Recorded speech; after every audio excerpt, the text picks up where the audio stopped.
Hey, I'm Marcus. And I'm Nick. We are Working Class Nerds. Cue the intro.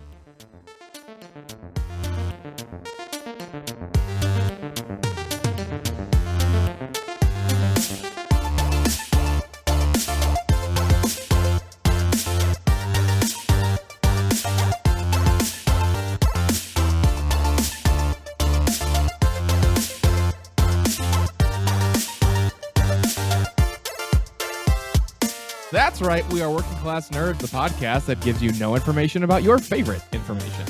Today is Thursday, September 1st, 2022, and you can find this 165 podcast on Apple Podcasts, Buzzsprout, Google Podcasts, Stitcher, Spotify, and anywhere you can find a podcast in the universe. And you can now hear every single Working Class Nerds episode on the YouTubes. You can also watch me terribly fail at video games Tuesdays, Saturdays, and Sundays at twitch.tv/MarcusB814. You can also watch me play video games every single Monday night at twitch.tv/NickVern51. And we are both occasionally on the Twitter. I am at MarcusB814. And I'm at Nick Vern, that's NACKVR. In this week's episode, we're talking with an original member of the Nerds community, a fellow Twitch streamer, and an amazing person. That's right, it's Emrys Gaming. So welcome to the show, Emrys. And what have you been up to? Take two. Take two, that's right. Yeah, we tried to have Emrys on 2 weeks ago, and Marcus had all kinds of technical difficulties because his laptop is a jerk. And now Emrys is back. So welcome, Emrys. Well, thanks, Nick. I have listened to Working Class Nerds for dozens of episodes, and I still can't get over how good that intro is and how smoothly that goes every single time. So I'm impressed with that. Well, thanks. I do it. It works because I write it out. If I don't write it out, I'm like Ron Burgundy. If it's not on the prompter, I don't say it. And if it is on the prompter, I say it. So I have to type it up ahead of time, and then I just read the prompter. Easy peasy. And what's really truly funny, too, is when Nick, if I write it and he doesn't rewrite it, the intro is terrible, and we usually have to redo it. Yeah, then I stop. If I don't type it in my own voice, then like if Marcus tries to type it and then I try to read it with my own voice and make ad libs, it's just terrible. Make ad libs. It's all about the script. But I do that live every episode. Things happen. Yeah, well, it does happen. So, Emrys, what is your main days like lately? Main days. Like, honestly, what What? Yeah, Marcus? no, I mean, it's just recent. I believe we have a delay. No, Marcus meant to ask, what is your day-to-day life like? Like, what are you up to? Is what he was trying to ask. And then we talked over each other 4 times in a row. Okay. Well, honestly, I feel like it recently has been changing because college has started up for me. So that is a big step in adulthood, I guess, you could say. But I mean, just being almost 19 and having a content creator side of life and then going into college is a big step. But no, it's been a lot of fun. Streams have been going absolutely amazing. I just recently got back from a 2-week break due to having COVID. Sorry, that's tough. Yeah, no, it wasn't fun, unfortunately. I thought maybe I could stay in bed for a few days and, watch Twitch streams, things like that. But yeah, no, it wasn't fun. But I really enjoyed returning back to it. Things have been going great. I've really been enjoying the content side of things, playing a lot of some games that aren't as popular as they used to be, like Star Wars Battlefront 2 and Overwatch. Praying that Overwatch will get revamped when Overwatch 2 comes out October 4th. But just, chilling, vibing, having a good time, things like that. Well, Overwatch 2 probably isn't getting revamped. It's going to just ride out into the sunset because they're coming out with the new game. You mean I'm guessing the new game is going to be amazing because they're going to fix, well, in theory, they're going to fix all the problems with the original. Wait, are you talking about regular Overwatch? Or I thought Overwatch 2 was supposed to be a new game. Or it is a new game. Oh, okay. It's coming out in October. Yeah. Got it. Like the Overwatch beta 2 was will available. be replacing Overwatch. Right. Okay. Right. But they obviously won't shut the servers down to Overwatch 1 for a while. Correct. Hopefully. I would imagine. I don't know. Well, what I can say is it's a shame about Battlefront 2. Like, we've beat that horse many, many times. It's really a shame about it because it is such a good game. It's really pretty. The one thing that the Frostbite engine does well is first-person shooters. It really does it well. And Agreed. then them unlocking the code for the game and making all the mods, like, I love Ventress, and I didn't think the Ventress mod was that good, but what is amazing is the Second Sister mod because of Jedi Fallen Order. Right, so it's similar. Because there were so many animations that they could just copy from that. It's unbelievable. That's and also so made with Frostbite, right? What? Jedi Fallen Order. I think that's Frostbite as well. I thought it was Unreal. I don't know. It's one of the two, but it looks beautiful. So, yeah, I'm not sure. Jamie, pull that up. Please hold. I'm on it. Well, that's awesome, Emrys. I'm happy you're here. And yes, the last time I'm very happy to be here. The last time we were trying to do this, the technical difficulties really sucked. I think that's the first time in Working Class Nerds history my audio didn't work. Yeah, I think so too. It's usually the guests that audio that craps out. So, Nick, what have you been up to? So, I went and saw Dragon Ball Superhero yesterday. Oh my God. I went solo because I was trying to link up with Joey Feta, aka Mr. Frozen Cheddar, who's my Dragon Ball. He's way too cool for us. I don't think he's too cool for us. He is busy though, and he's getting married in October, which is exciting. So congrats to them, to Joey and Corey. But anyways, I went my invite. Well, yeah, no kidding. They're not inviting a lot of people. Well, I should have been invited. I should have been your +1. Yeah, no, that's not happening. Although if I didn't have somebody who was like a +1, I could bring you. That would be fun. Wow, it just blew my mind. I almost wish I didn't have one now. Just kidding. That would be wild. Yeah. All right. Anyways, meanwhile, back at the ranch, I saw it. It's good. It's a little cheesy, but I enjoyed it. Did they make the spirit bomb for an hour and a half? No, it was an hour and 40 minutes, but there was some cool transformations, which is sweet from a couple characters. So, actually, you know what? Goku didn't fight in this. It was Gohan. It was the main fighter. Gohan and Piccolo were the two main fighters, which is cool. Wait, Piccolo's not dead? No, Piccolo's alive. Frieza whooped his ass. Well, yeah, they brought him back with the Dragon Balls. Oh, I forgot about the Dragon Balls. Yeah, it's all about the Dragon Balls. But speaking of balls, Chimeri loves Pokeballs.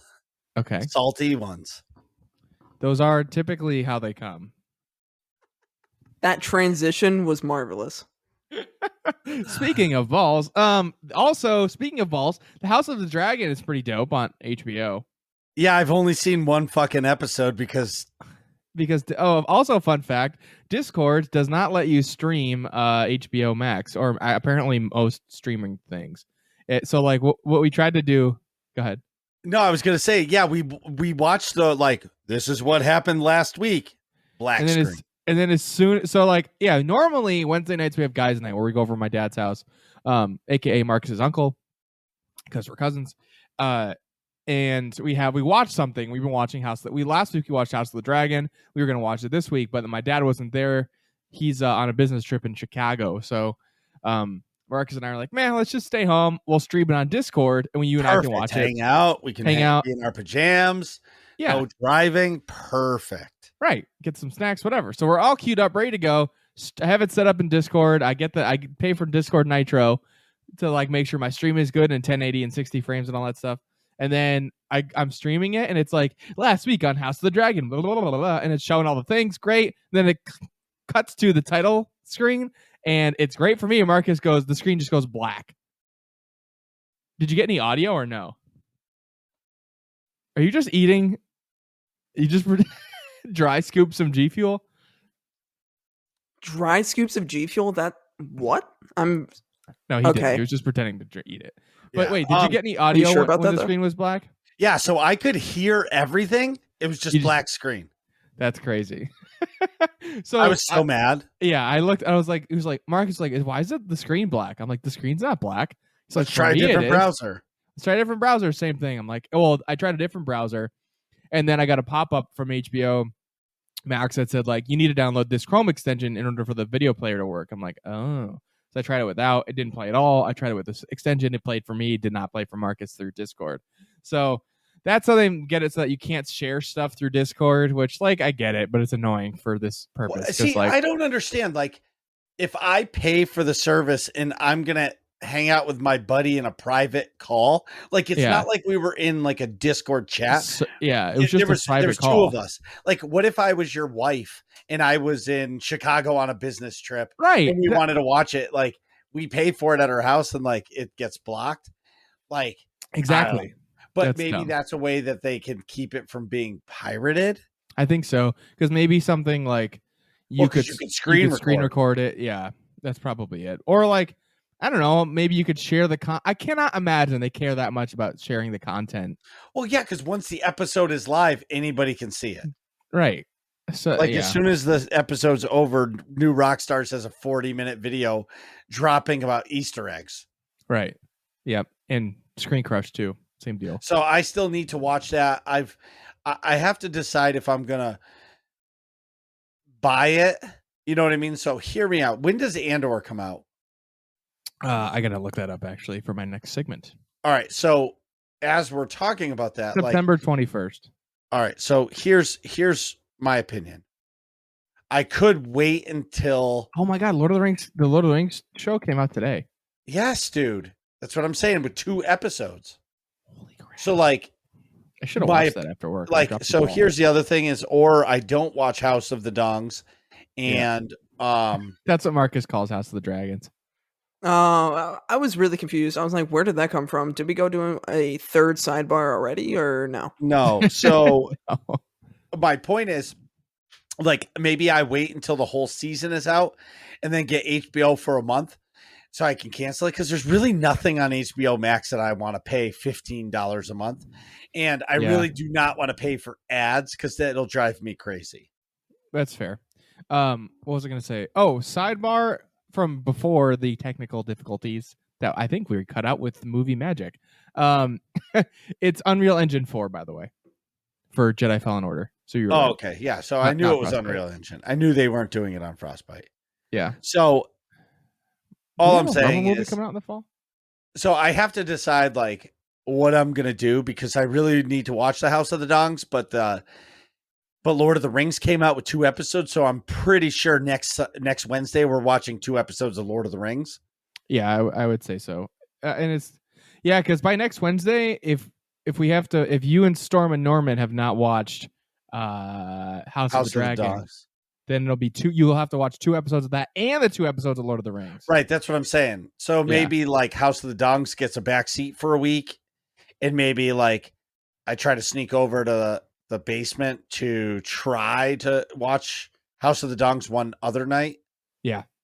Like a Monday night, like Bachelor Monday, instead of watching The Bachelor or Bachelorette with my wife. You go escape. You run away from the Bachelor night. Well, actually, this past Monday was pretty awesome. I'll let you talk about your stream and then I'll just jump in. Actually, fuck that. I'll take over. This Monday, it was actually awesome because Bachelor Monday, and like I didn't have any obligations. So I got to come down to like my office, and I like had a snack. Actually, I'm not going to lie. It was the biggest.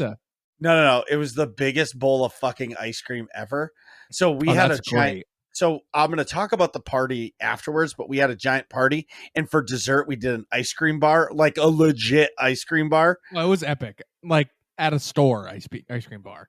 Yeah. So like, I'll get to that, but like, so we had all the remnants. So I made the dopest sundae, and I didn't use like a regular cereal bowl. I did the upgraded, like smallest mixing bowl, so I could get an extra 2 scoops in there. You know what I mean? Like, cause I had nothing to do.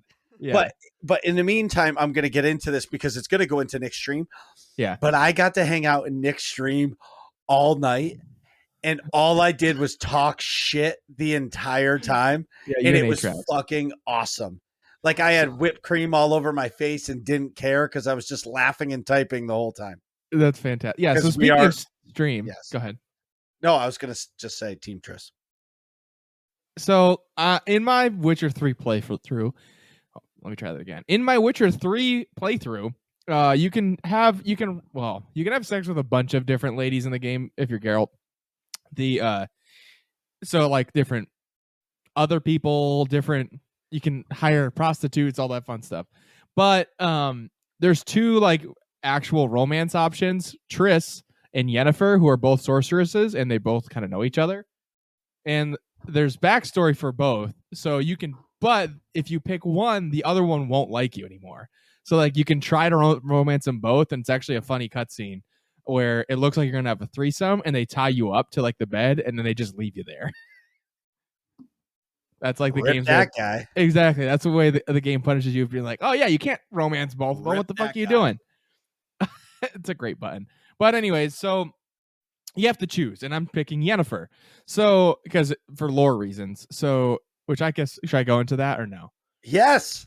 All right. Because I'm gonna tell you how wrong you are. Triss is like a perfect specimen.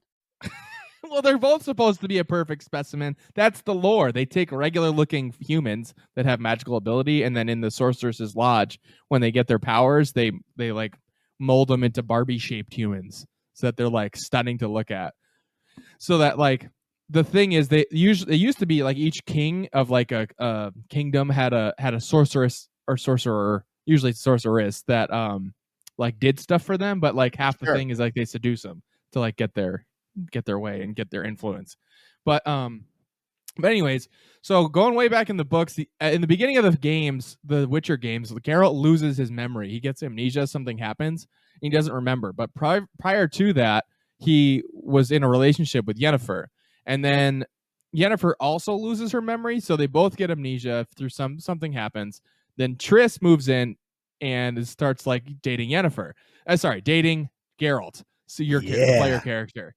So, but the problem is, yet Triss knows that Geralt and Yennefer were dating prior to, and they both just lost their memory and doesn't care and snatches up Geralt. So then in the first two Witcher games, you're dating and that's your main romance option. And Marcus is all about it. But then come the Witcher 3, by the end of Witcher 2, you get your memory back fully, and Yennefer does too. And she's kind of like, it's kind of contested, and you kind of break up with Triss potentially. So then come Witcher 3, you can either get back with Triss or go with Yennefer. And you can pick. And Marcus and Atrax were all team Triss, which I am not doing this playthrough. I don't mind doing a Triss playthrough where I do that, but like I've already committed to the Yennefer path. So it's just funny that Marcus is a mistake.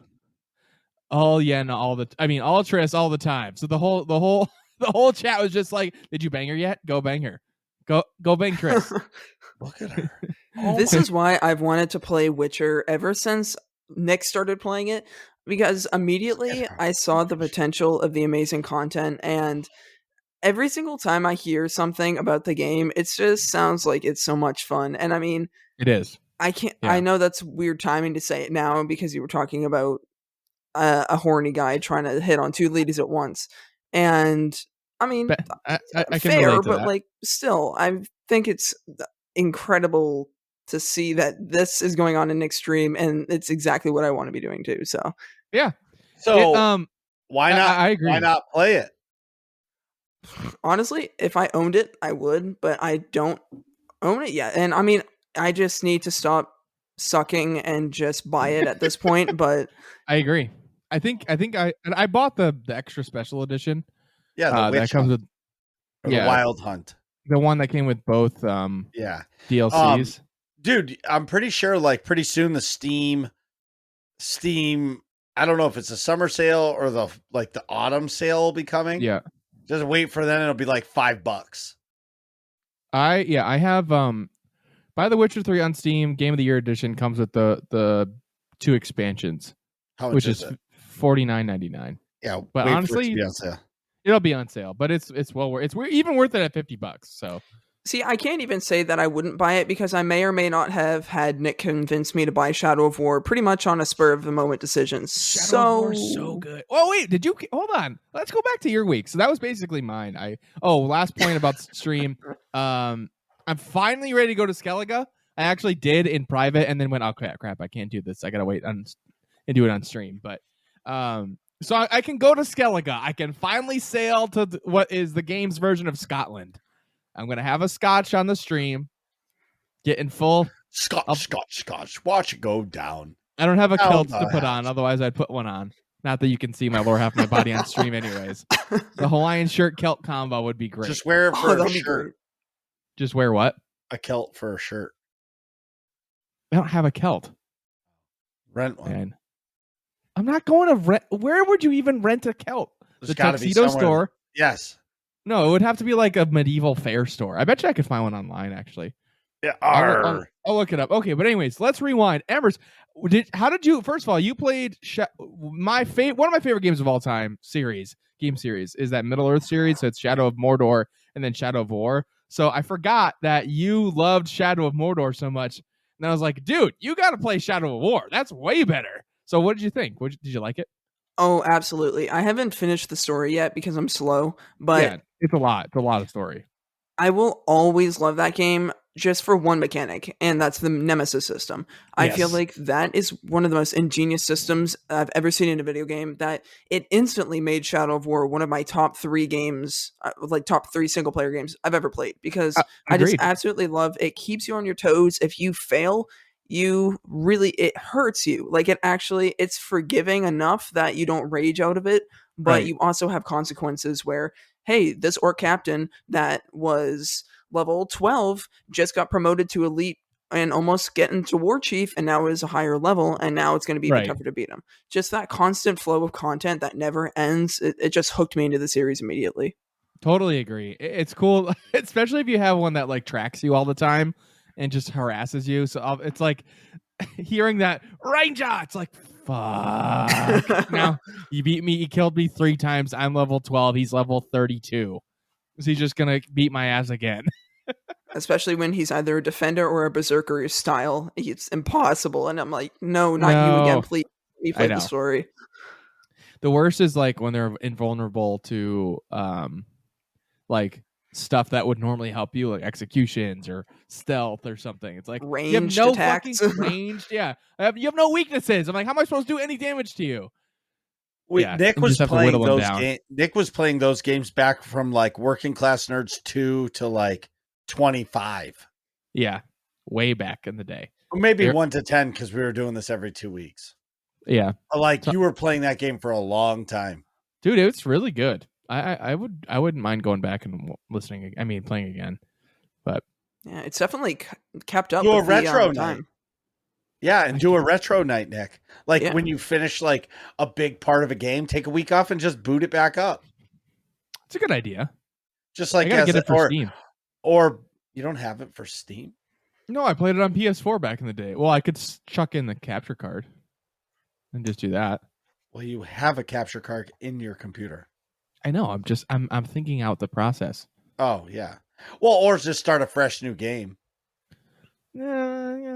Yeah, I could do that. But if I do that, I got to start with Shadow of Mordor because then your Nemesis carries over, which is kind of cool.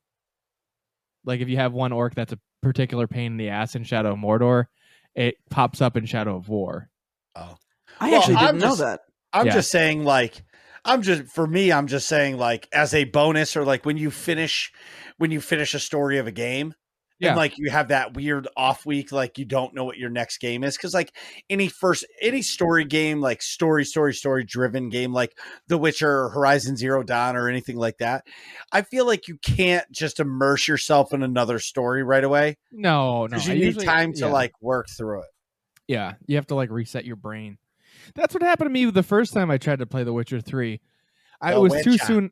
It was too soon after I played Fallout 4, and I was still in like my brain was. I think I might have been during me playing Fallout 4, and my brain was like all Fallout land shooting and like. So like to try and totally reset my brain and like accept this big world of lore that I know nothing about, it was like I couldn't do it, so I couldn't get into it. But Emrys, if you start playing The Witcher 3, I will say the combat is a little tricky. I started off on normal and I've since moved to easy.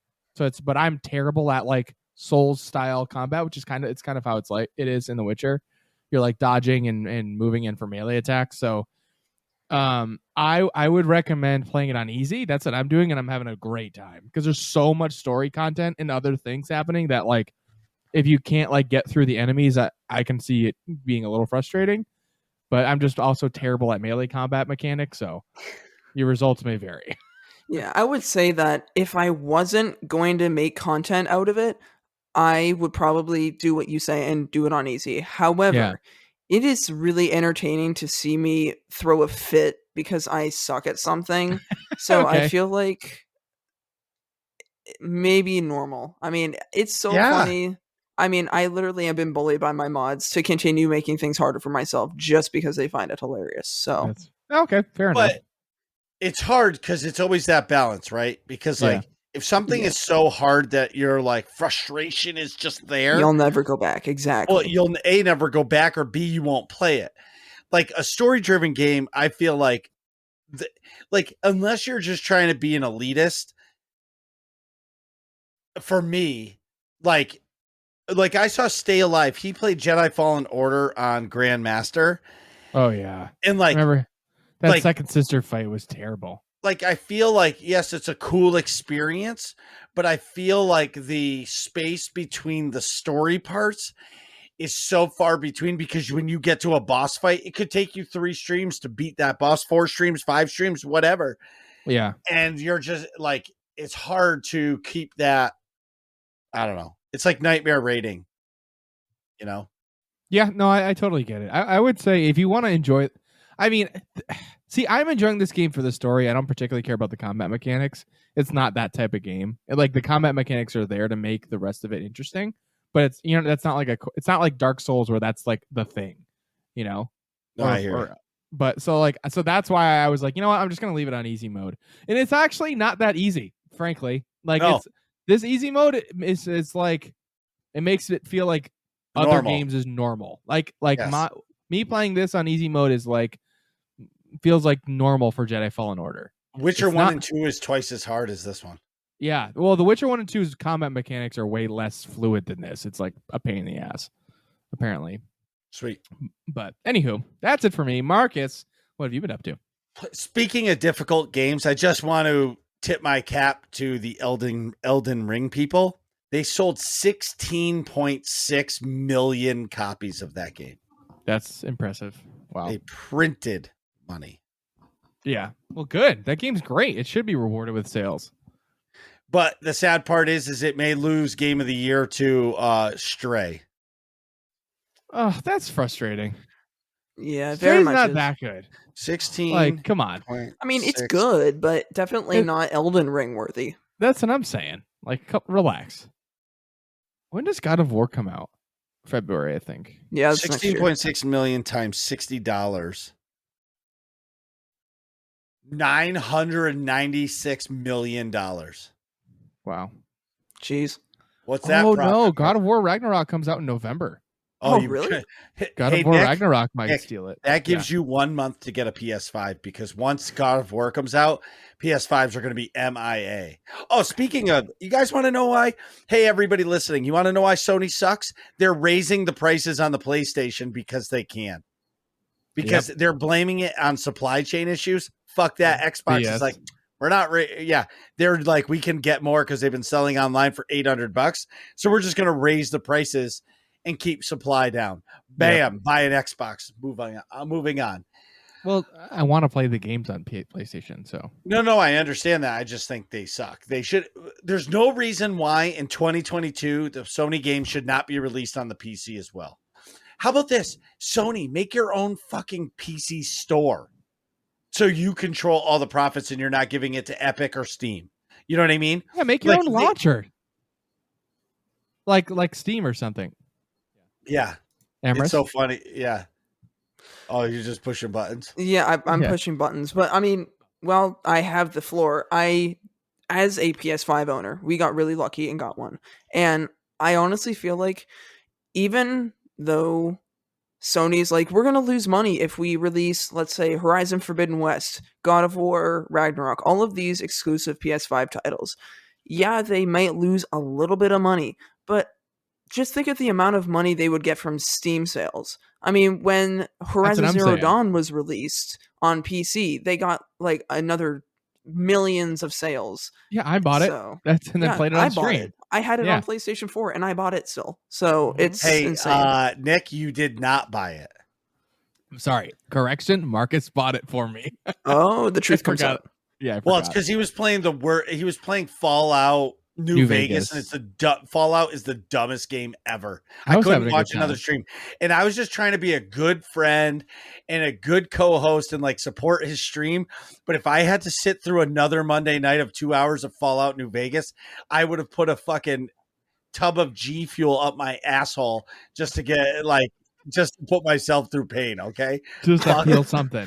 yeah, just to do something. Oh, You wait just a like, minute. it was Can I go terrible. back? Hold on. Rewind. So personal stuff real quick. I had to go to the doctor today and I had to get a prostate exam, which is just terrible.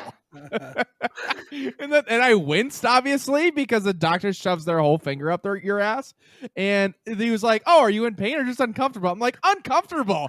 You're like, your whole finger's up my ass, man. Well, finish your shit. Let's go. Did you pop a boner? No. I was like, what the fuck? But anyways, the rest of the appointment was great though. Wow.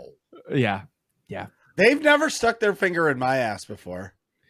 Well, they know what's back there, I guess. A lot of shit. Anyways, meanwhile, that was the sidebar of all distracting sidebars. Back at the ranch, you so were saying, Marcus? I'm completely obsessed with YouTube right now. Yep. Okay. And like, What do you mean right now? You always watch a lot of YouTube. I do, but like even more like, okay, so at work it's always been podcasts or books. Okay. But lately, because I have the YouTube premium, like I can listen to a video while working. So like I'll find premium a cool, is nice. Yeah. So like I'll listen. So I think I've said so like 4,000 times. My latest obsession is Mass Effect YouTube's, like all the lore behind the Mass Effect and like things I didn't even know about in Mass Effect 1 and 2. And Okay. like if you listen to it and they talk about like the differences in the games, how in depth Mass Effect 1 was, and really like Mass Effect 2 is my favorite game, but still like how much they actually cut out of Mass Effect, like the original Mass Effect for 2. It's like Mass Effect 2 light in comparison, Right. where Mass Effect 1 was like pure RPG. And all this one dude keeps saying is, if you love Mass Effect, go buy the Legendary Edition. Yes, they took out some of the butt stuff and like some of the sexual stuff, like whatever. Yeah, whatever. And who cares? That's a cherry on top anyway. Wait a minute. Oh, just kidding. Miranda's butt is nice in the originals, though. Tali, bro. Oh, Tali's hot too. I'll give you that. Yeah, I like her voice. Anyways, something about the mask. No, that's not it's the voice for me. But anyway, no, I'm just kidding. That kidding because you can't see her face. It's weird. That butt is boom banging. That animation butt is fantastic.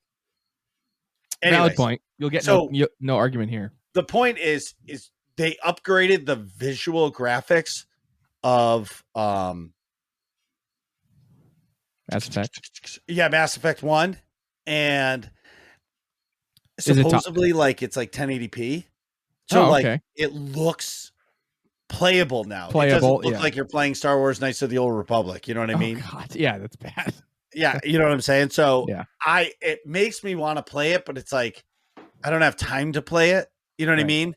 Yeah. Like I really do, but like I'm afraid if I get back into Mass Effect, it's game over. Like game over.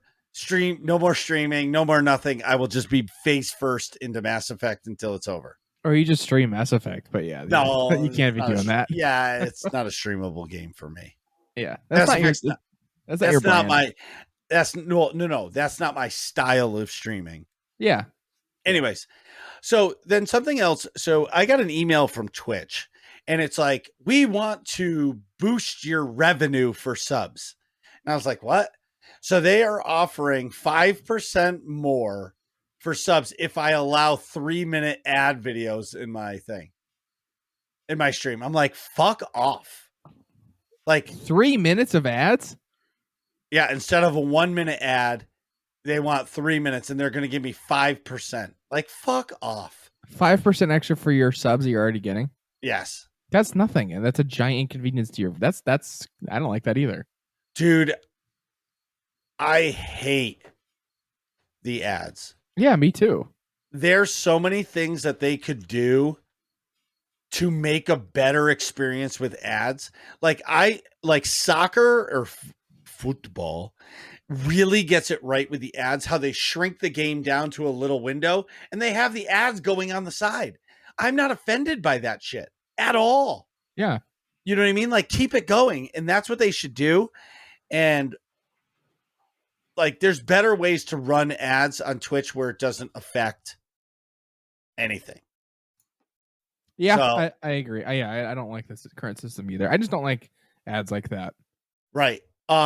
Something awesome that happened this week is, so as everybody knows from last week's episode, we had the Free Ride Games crew on. Yep. And that was a lot of people. It was a lot of people, and it was mayhem, and it was super it was like such a like touching episode because like you could hear how these people really care for each other. Yeah. And that's what community is about.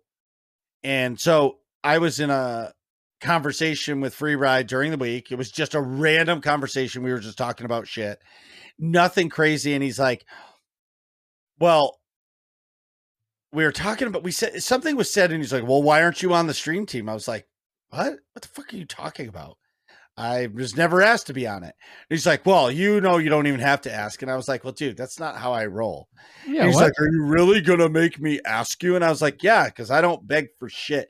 And he's like, I want you to be on the stream team. And I'm doing a weird Free Ride voice because that does not. Yeah, that's not what he sounds like at all. At all. But anyways, I'm just trying to like mock just a whisper of a southern drawl. Yeah, I don't have that though. I know. Anyway, so they asked me to join the stream team, so I am officially a member of the Free Ride Game stream team. Woo woo. Yep. So Woo! now I have need an two. No. Yeah, it's pretty cool. So now I'm a part of two stream teams, which I'll never leave the garrison because Chronic and I are very, very, very, very, very, very, very close. He's an awesome friend. But how do I not join the Free Ride Game stream team? Because that crew has really welcomed me in with open arms. Yeah. Completely. And it's really touching to be a part of another group of awesome people. And they kind of have the same, I don't want to say mantra, but like same motto as I do. You know what I mean? Yeah. So same like goals and stuff. Yeah. I'm super excited to see what like the next steps come from it. Cause there is some things I want to do and like collaborations and try to make things happen. But did I talk about King's Fall? No. What's King's Fall? I didn't talk about that last week with the raid. No, because it came out on Friday. So yeah, no. So last week, so Destiny, every season they come out with new content. So like this season launched with a new raid. Next season will be a dungeon. The next season will be a raid. The season after that will be a dungeon, and that's how the cycle goes. Okay. And this time they released a raid. It's called King's Fall. It's a Destiny 1 raid revamped to 60 frames, whatever. You know what I mean? Like better quality. They redo some of the mechanics. Anyways, so we got to go in day one. Well, I'm going to say, unfortunately, time wasn't on my side then.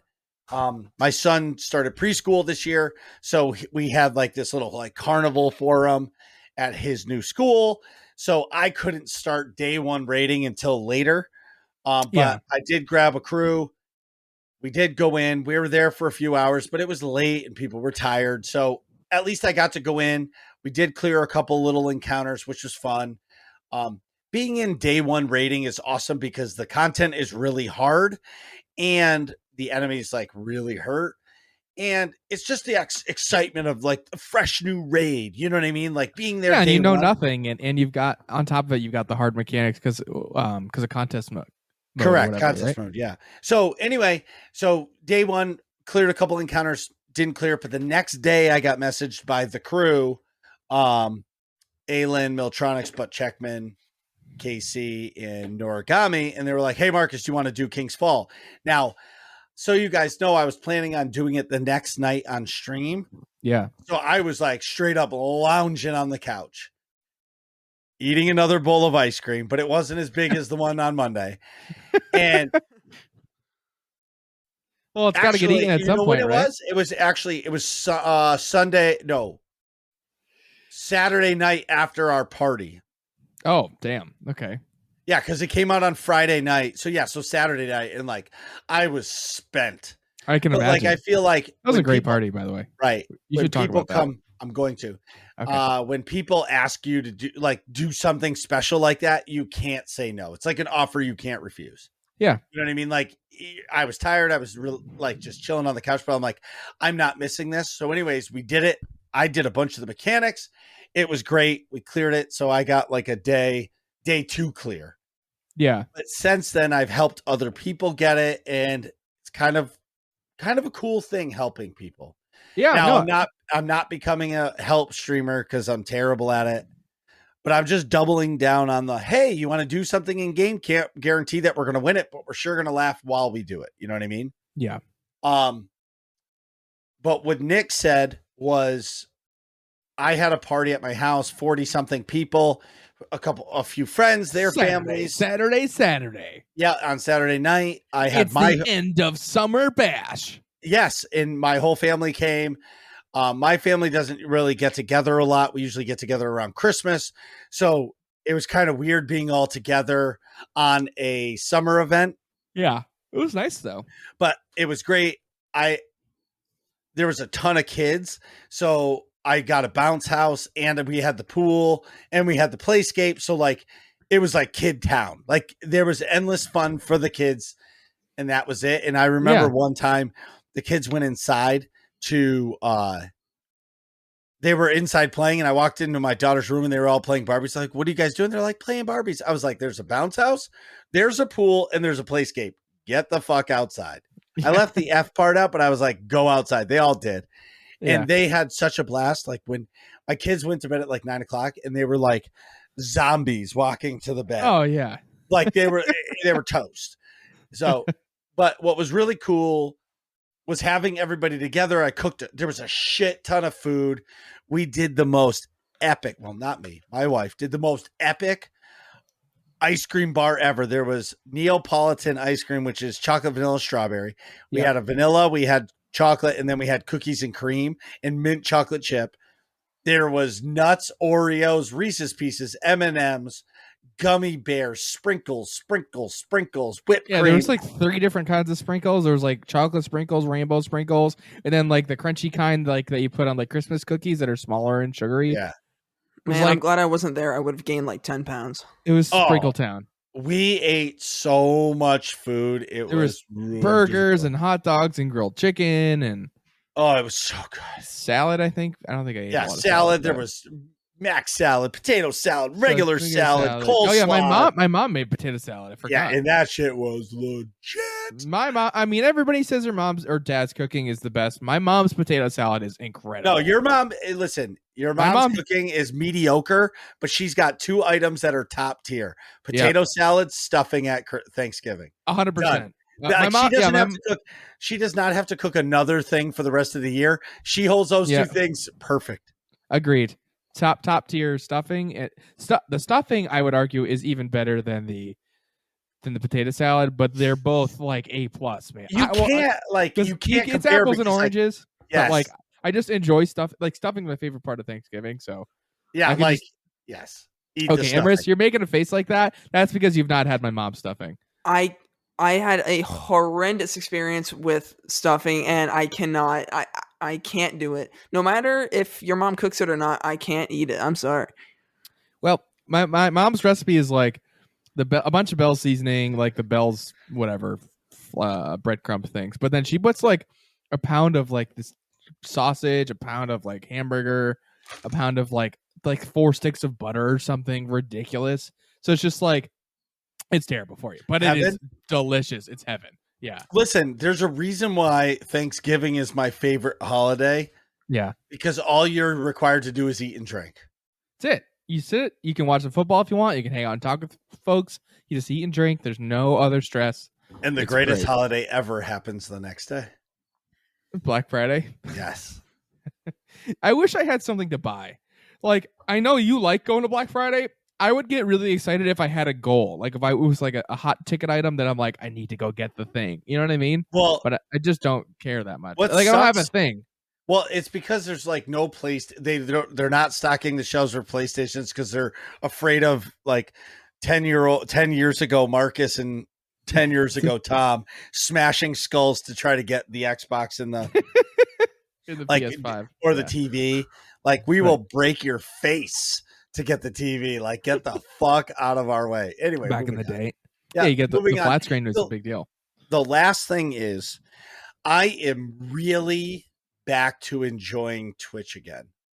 Okay. Like I'm spending so much time in Twitch streams at night now when I'm not doing any content creation. It's awesome. Like if you're streaming at night, there's a good chance I've been in your stream because like I'm clicking. So at this point, I've followed so many people that I forget who these people are. Yeah, so you click And then through I'll you go into their yeah. stream and be like, oh, I forgot about you. Oh, Right. this is pretty cool. Hang out for a half an hour or 45 minutes and then shut it off. You know what I mean? Or Yeah. even 10 minutes or 5 minutes. But I feel like I'm enjoying stream again. And it's pretty streamers again. Yeah, I understand what you mean. But other than that, man, I know I just rambled on for a while, but it's kind of been a lot going on. There's a lot going on. And school started this week. Is that good or bad? It's just, it changes the whole dynamic of my house. Yeah, because the kids are gone all day, right? Well, it's that, but like, I feel like now we're trying to pack in so much. Like tonight, I got home from work about 5:30. I walked outside. The kids were playing because it's really nice outside. You know, it's not today was gorgeous. Yeah, it's like not 97 degrees outside, which I love the heat, but like the kids aren't going to be running around. So like they just wanted to be outside. And Yeah. I showed up and I opened up the fridge, and there was chicken marinating. And I was like, all right, so we're grilling. And Carrie was like, do you want to go start the rice? And I was like, what? No, I just got home.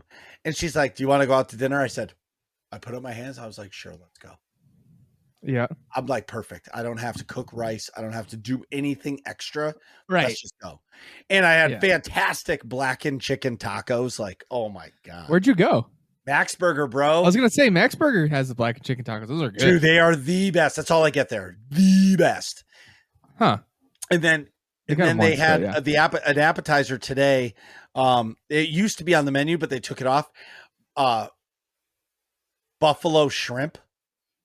Oh, okay. Yep. I don't know if you guys love buffalo, but like I love buffalo. And yeah, you love buffalo. Yeah, I do. Like I like spice, but like I don't want to eat something that's gonna burn my fucking mouth off. I just like the taste of it. You know what I mean? Like I like a medium hot. Like you can enjoy it where you get a little bit sweaty, but not like my mouth is on fire. I can't enjoy life. You know what I mean? Yeah.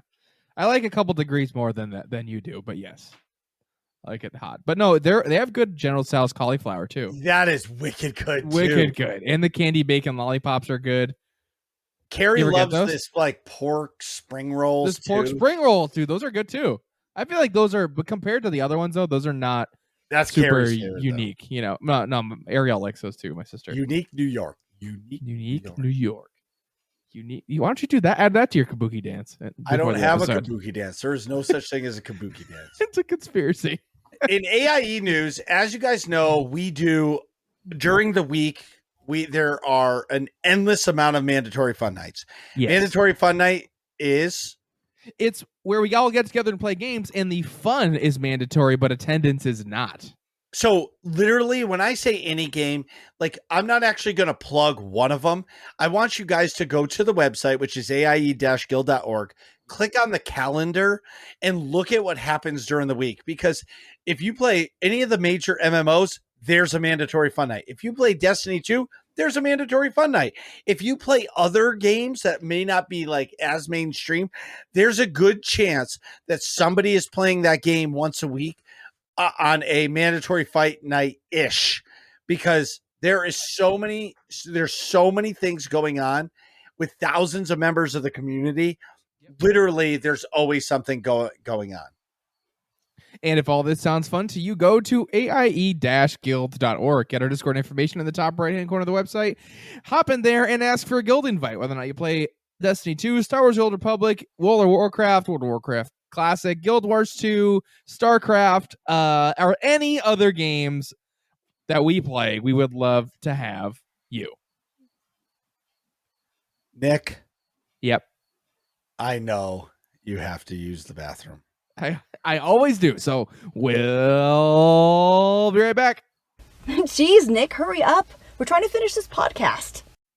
And we're back. So today we're talking all Emrys all the time. But first off, before we get into all Emrys all the time, quick question. Emrys, you've been involved with Working Class Nerds and the nerds community for a long time. How did you first find Working Class Nerds? How did you stumble upon us originally? See, I was thinking about that, and I think as my voice cracks, I feel like it was first when I met Marcus, and I met Marcus through Chimeri. So okay. I remember it was one day where I was just hanging out in Chimeri's stream, and this guy Marcus comes in and drops, I don't know, it's like 1,000 bits or something crazy, because that's what Marcus does. Classic Marcus move. I was like, oh, who's this Marcus guy? I've never seen him before. I've never seen him around, because I was still pretty new to Chimeri's community at that point. This was like, I think a year ago-ish. So then I checked out Marcus. I saw he also streamed, and at that point he wasn't doing Destiny. So he was still doing his SWOTOR stuff and all that. SWOTOR. So I remember I was watching him for a while, and just like a lot of people didn't realize Marcus had a podcast along with Nick Baron 51. And as soon as I figured that out, I obviously did !WCN in Marcus's channel and figured out that they had the podcast, and then I became a regular listener ever since. So it just was kind of a chain reaction from meeting Marcus. Hell yeah. I forgot you came from Kai. Yeah. Kai. Like Pagan himself. That's my favorite thing to do is like donate some bits. Well, as soon as I figured that out, because it used to be KY. As soon as we and then I just typed in ha ha ha ha ha ha ha ha ha. It is the funniest fucking shit on the planet.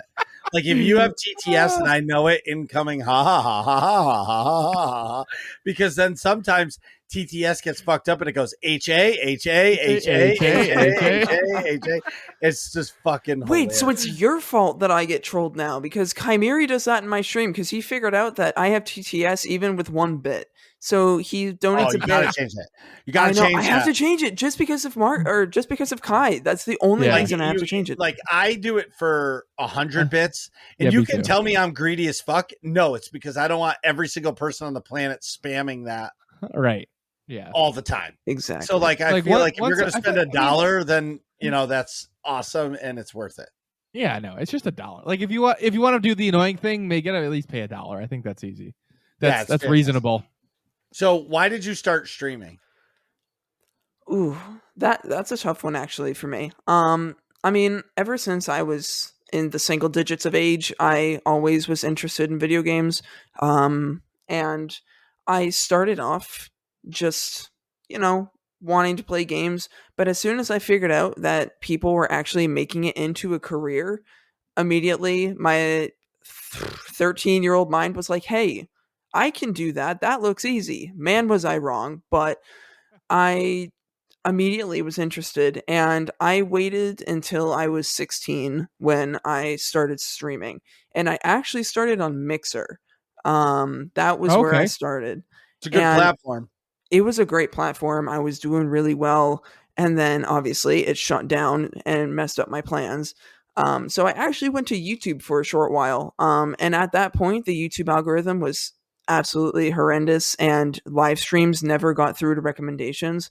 So I turned that into just like a highlights and clips channel. And then that's when I started my Twitch channel, and we're still going strong. So sweet. What would you say? This is like a personal question. Is your favorite game of all time?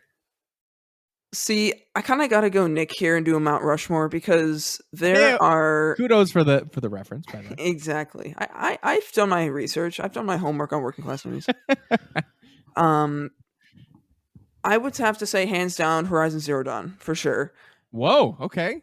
And I know you're going to like that, but I'm 100% serious because I actually have a story about that if we have time to hear it. Did you just ask if we have time? We have all the time in the world. There is no ending to this show. Oh, when I start talking about video games, I don't shut up until someone tells me to. So No way. Yeah. I say No, just North- go for North- it. Just talk. Tell us Let us all about know. it. all right, Exactly. so Horizon Zero Dawn struck me as the first time it came out. I didn't know it existed. It was actually my father who bought it without even telling me. He was like, "You know what? I heard this game got good reviews off launch. Maybe you should try it." Because at the time, I was only playing online games. Online games, no single player. I didn't care about RPGs, nothing. Online. Fortnite. So I was like, okay, fine, I'll try it. So we got it for the PlayStation 4. Immediately fell in love with the game. Just the graphics, incredible. The gameplay so smooth. The story is superb. And it's stuck with me ever since. I would normally say Horizon Forbidden West, the sequel to Zero Dawn, is my favorite, but you kind of can't beat the original game that I played. When was the release date for Zero Dawn? 2017. 17, I think. Yeah. It was that long ago.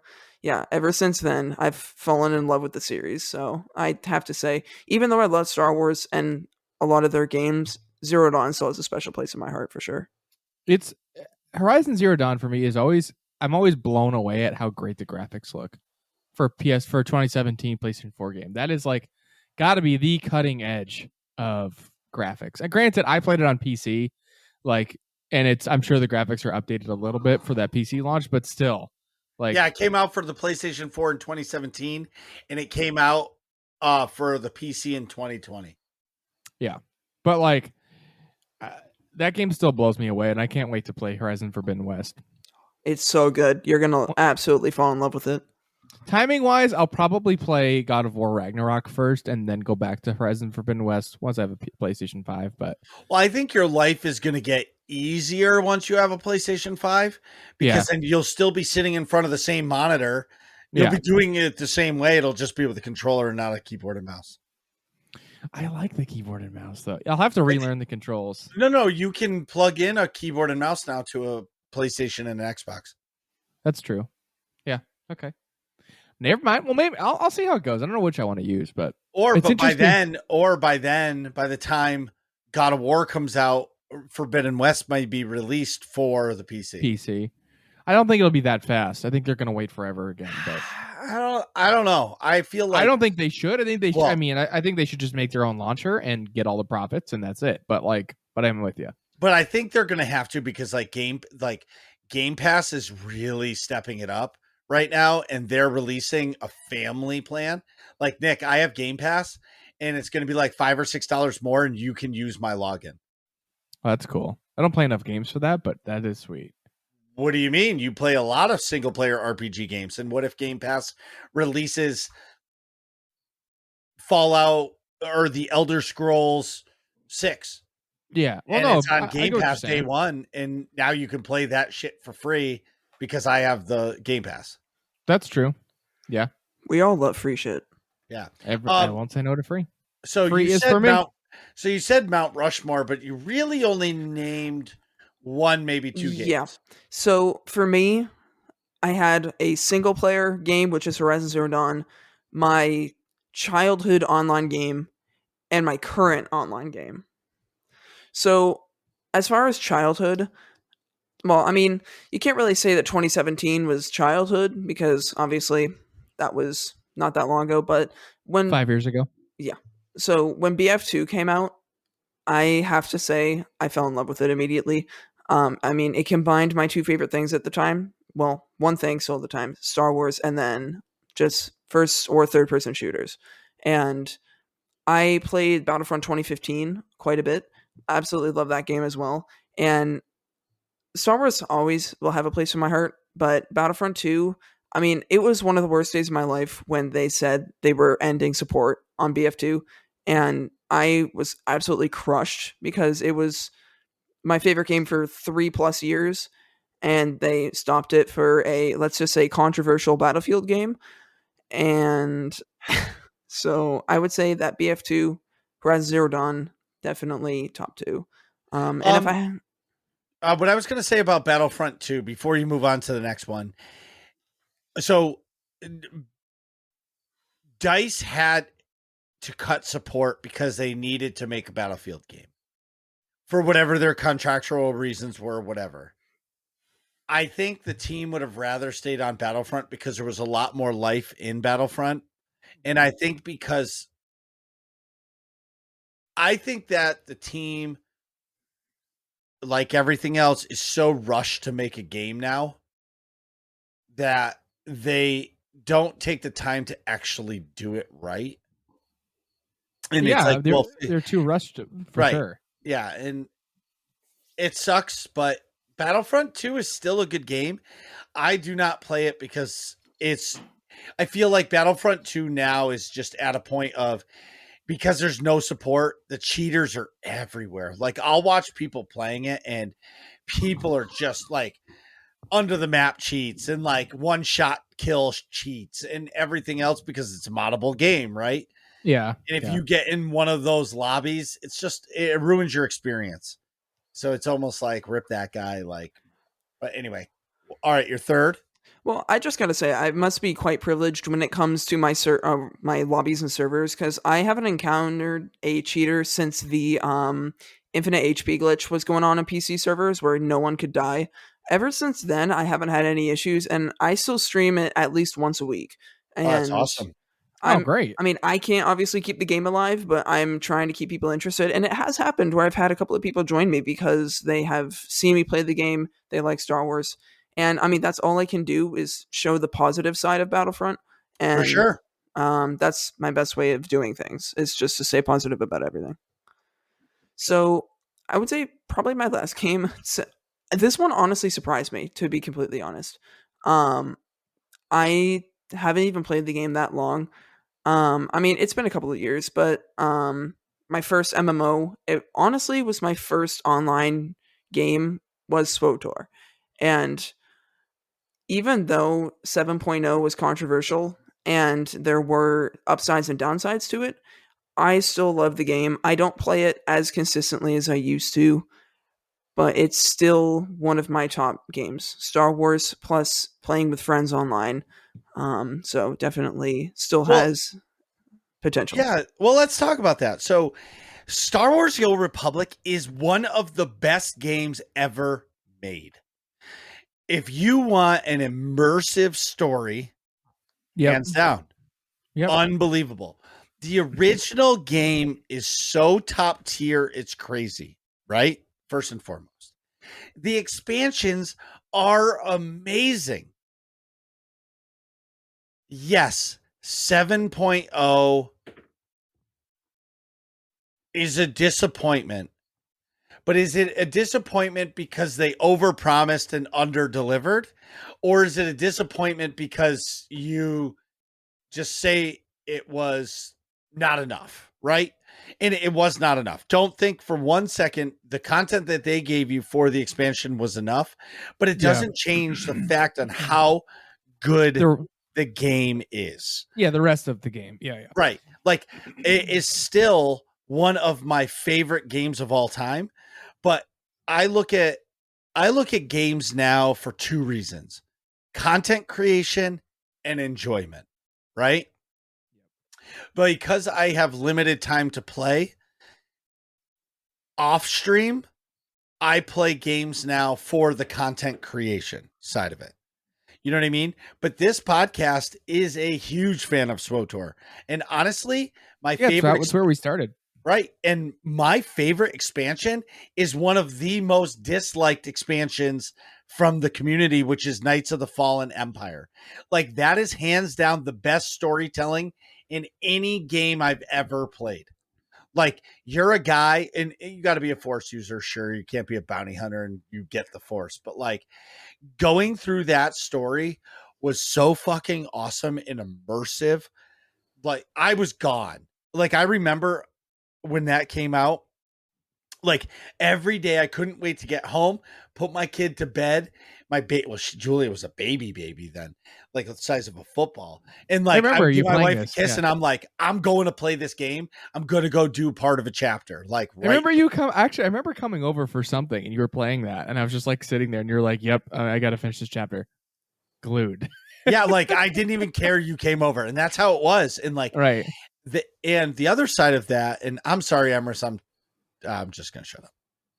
No, that was very interesting. That is not even sarcastic. Like hearing, especially as you said, Knights of the Fallen Empire was not really received as well as it could have been by the community.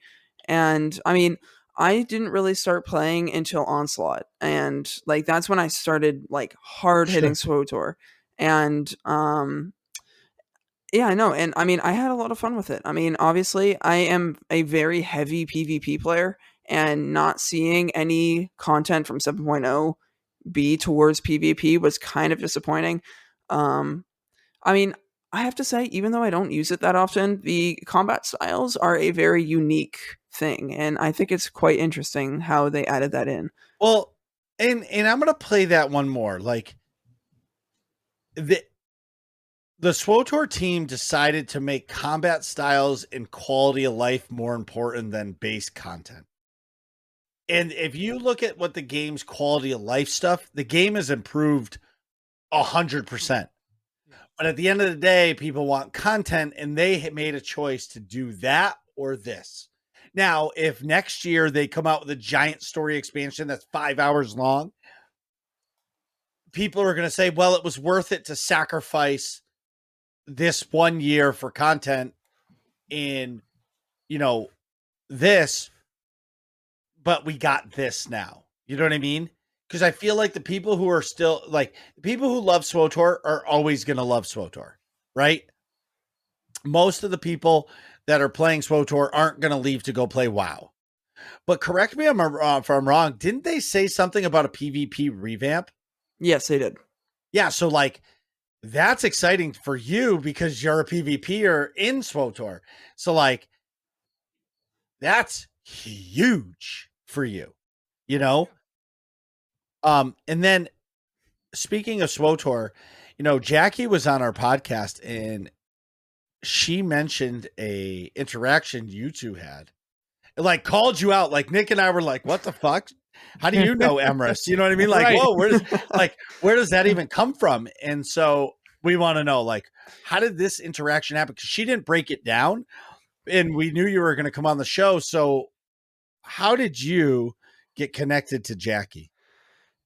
Honestly, I still am going over it in my head, and it's been weeks since it's happened. But it was when the first day 7.1 with the nightlife event dropped.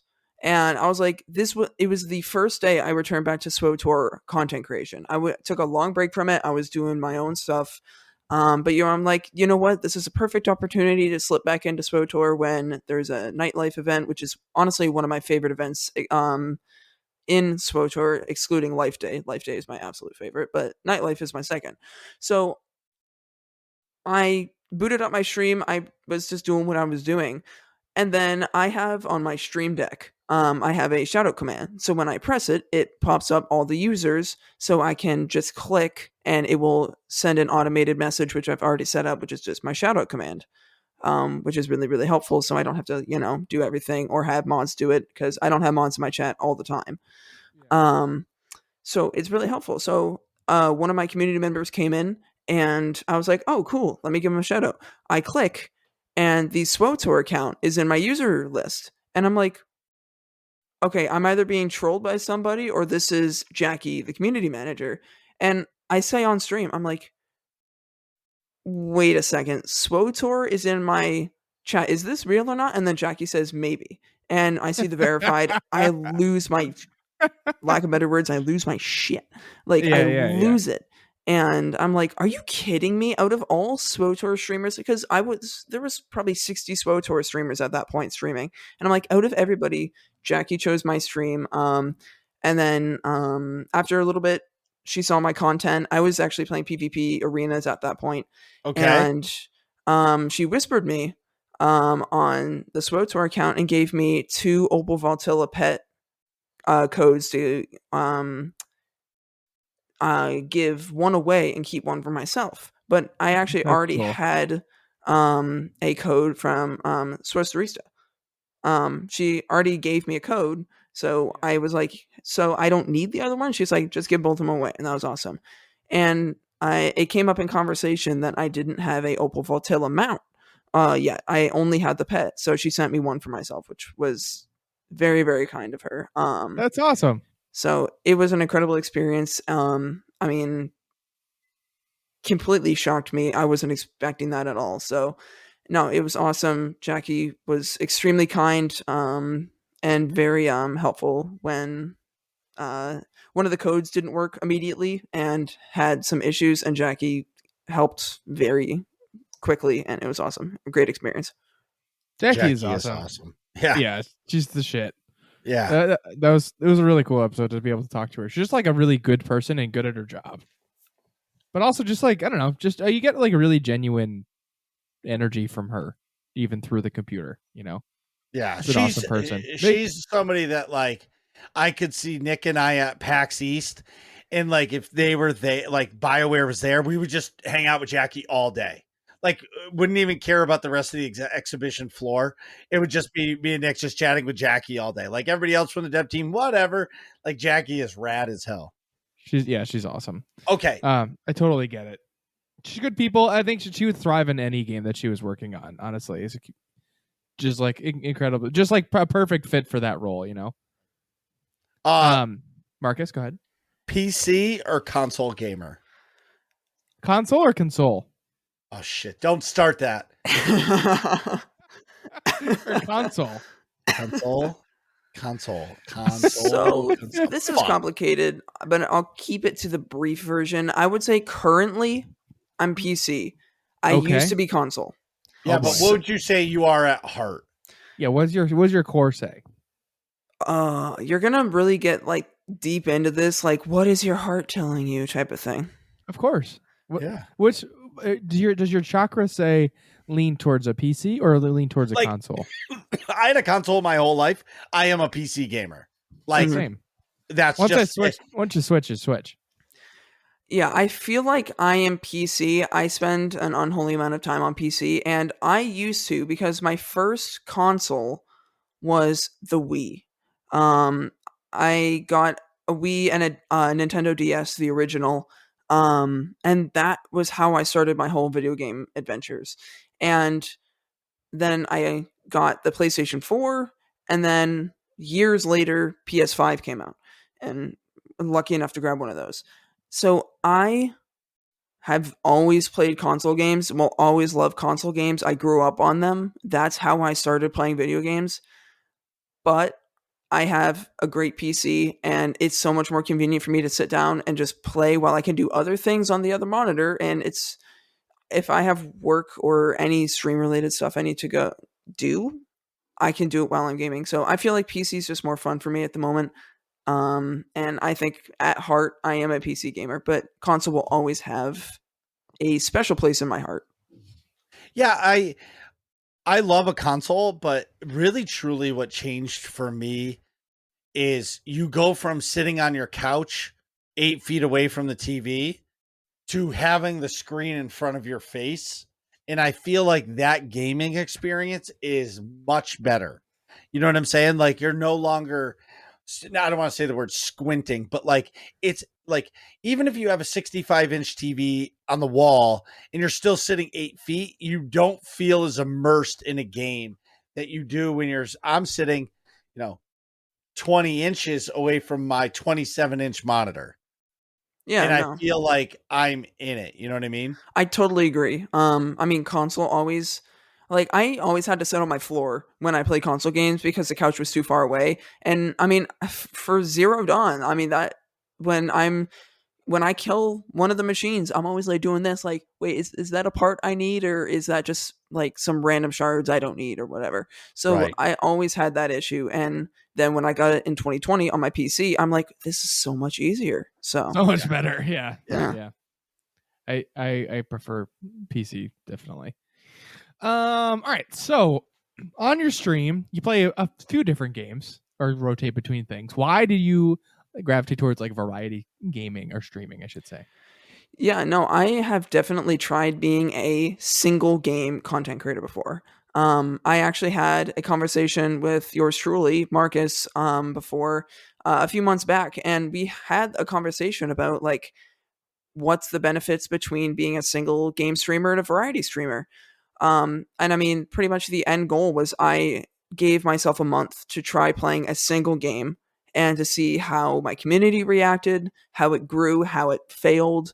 And I chose SWOTOR because that was the only game that was online, continuing to be updated, that I was enjoying at the time. And I'm like, you know what? Let's try SWOTOR. I have plenty of people to help me out if I need any help. So I started that. And for the first few weeks, it was awesome. I had so much fun. I had a lot of SWOTOR community members coming in being like, hey, do you want to run a PvP game? You want to run some flashpoints, whatever. And it was a ton of fun. I really had a good time with it.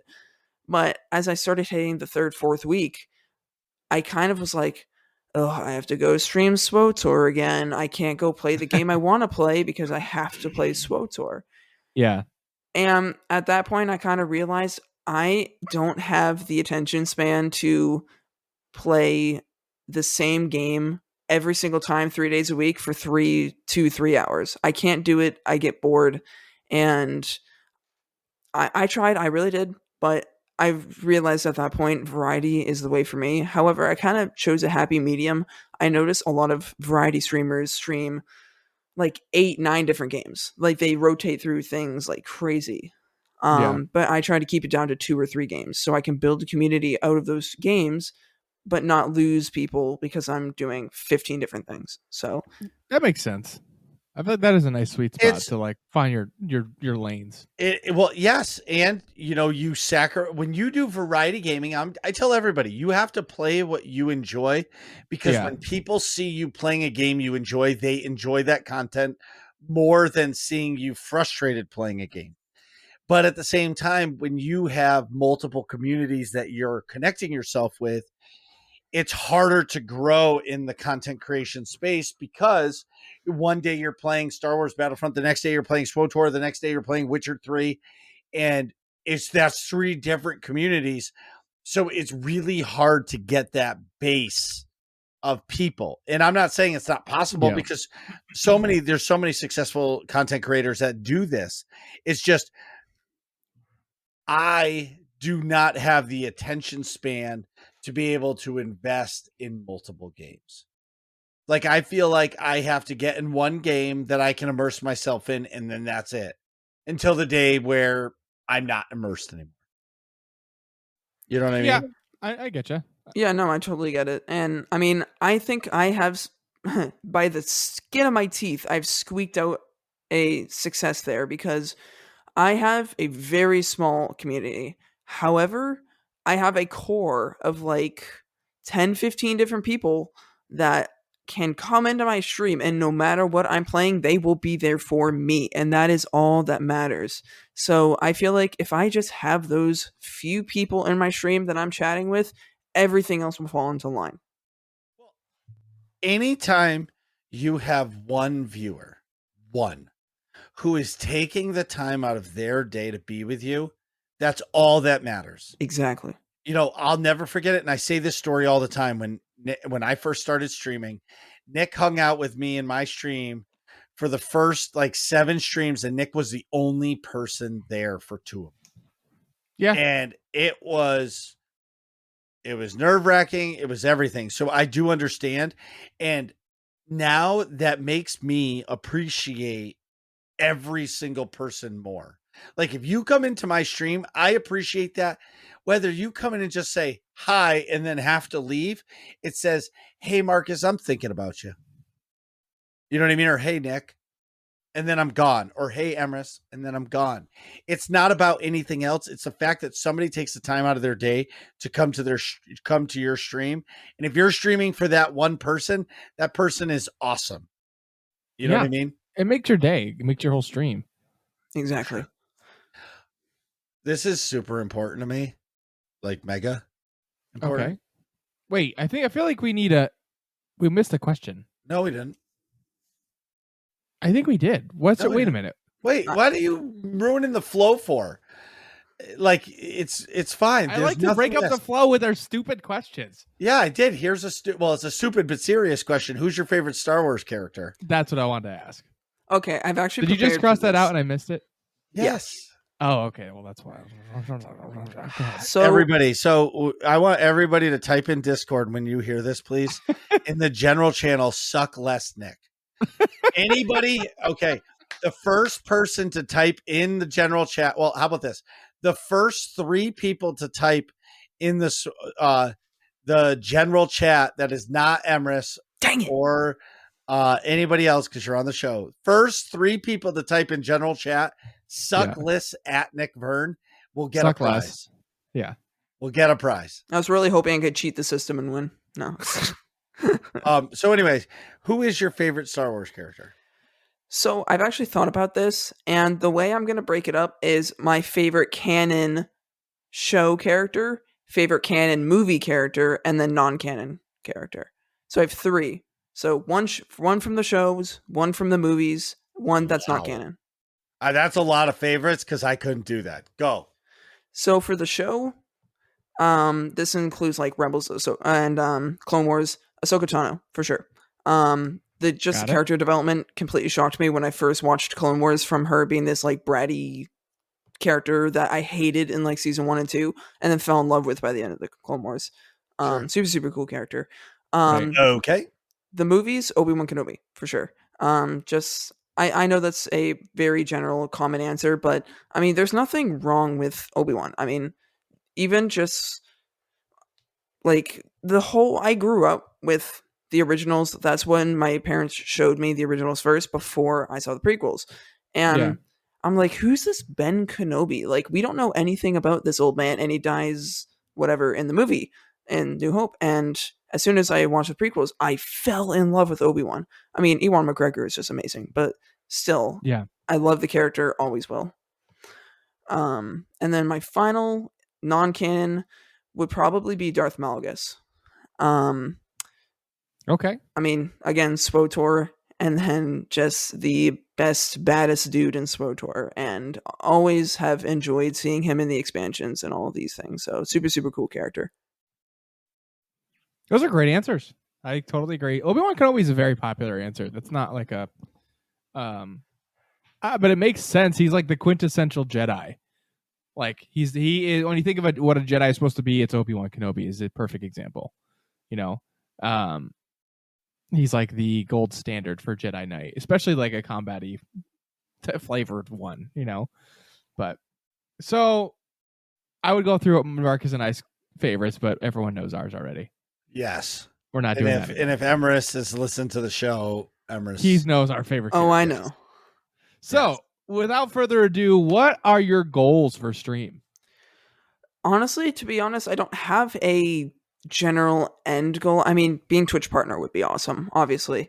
I mean, that may be a long way off, but honestly, my best goal right now is just to build a happy, positive community that will just make a difference on Twitch. I just want it to be a safe space where people can come in, chat about video games, just hang out, have some fun, playing some nice games, Battlefront 2, Overwatch, whatever we're doing that day. I just want people to enjoy themselves, being able to relax in there and just have a good time. And I mean, that obviously would involve me growing as a streamer, getting more viewers, being able to reach out to more people. And that's kind of my goal, is to reach out to as many people as possible. And I mean, growing the channel is the best way to do that. Absolutely. All right. This might be the most important question of the evening. It means the most. And I have something to add to this, so I'm going to let you ask. Okay.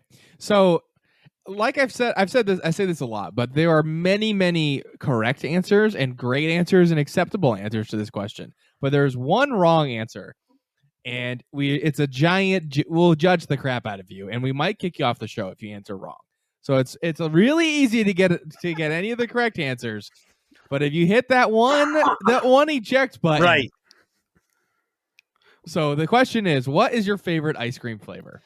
Man, I already felt enough pressure today, and now I feel even more. You got plenty of right options. Just don't pick the wrong one. Don't step on the landmine.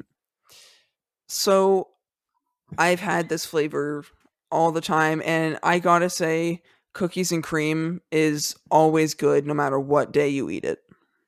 That's a great answer. It's a great answer. Cookies and cream, very popular. Cookie dough, also very popular. Yes. Perfectly respectable. Makes sense. Totally get it. So Nick, this is a crazy sidebar. Do I have wavelengths for you?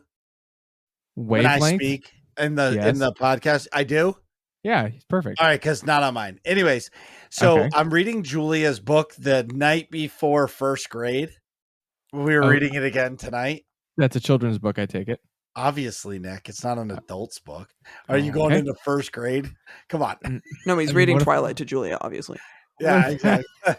What if I got to go back? I don't know. Well, you might have to. But anyway, the kids said, and in the book, it was like, I can't wait to get home and have pistachio ice cream.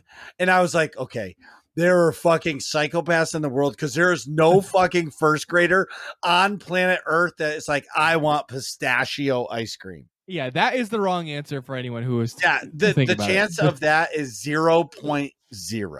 Yeah, no first graders. Like, of all the ice cream flavors that exist in the universe, nobody's picking pistachio as their number one favorite flavor. And if you do, there's something wrong with you, and get off the show. Yeah, exactly. What would you say your favorite stream moment is? Okay, I'm gonna have two, because one of them is kind of like a big moment in my career, and the other one just made me want to cry because it touched me so much. Okay. So the first time was actually the first time I got a big raid on Twitch. And that was from Vic. So Vic is a awesome, was SWOTOR streamer, is doing a lot of GTA right now, but she came in, she didn't know me at the time. I was just playing SWOTOR with like no viewers. And Vic ended her stream and completely bombed my stream with like 80 viewers. And damn. I pretty much just sat there with an open mouth, not understanding, not knowing what I do, because I never had that many people in my stream before. And I'm like, I have like 89, 91 people watching me right now. I don't know what to do. Yeah. So it was just sensory overload. And that's just when I realized that I can actually make a positive impact in people's lives. And that's where I'm going with my second point is, I'm not going to say who it is. However, I had somebody come to me in DMs telling me they've had a really hard time with personal issues in their life. And the only thing that was making them happy was my stream. And they said, wow, that every time I go live, that's the only time that they're happy. And that I have made their life easier by being just my Papega self on stream, just doing whatever. And that is how they've been getting through that really hard time. And that's, I will always, if I ever am struggling in content creation, I will always remember that moment, because that touched me and was an incredible moment for me. Hell yeah, that's what it's all about. I totally get it. I do agree. And some of the people out there that you meet, you don't know what people are going through. And when somebody says that to you, it's awesome. And I'm just going to give you guys a sidebar. You guys can't see this. So speaking of Jackie, look what she just sent me. No, don't bring back the waffles. No. Waffles. Yes, the Parks and Rec waffles. Yeah. What's her name from Parks and Rec? I don't know, the blonde. And she's just eating a waffle. Waffles in a hospital bed. It's a giant Belgian waffle. Dude, I gotta get some waffles. I gotta get a waffle maker. Dude, I should get a Star Wars one. Yes, I don't know why you don't have one yet. They're amazing. Oh my god, I'm failing at life. Emrys, tell everybody where they can find you. You guys can find me Emrys, Emrys Gaming 112 on Twitch, and Emrys Gaming on YouTube. Sweet. Awesome. Well, you know what time it is. It's time for working class questions. Working class questions. I don't have a good segue planned out for that yet, but so we did you get rid of the page break?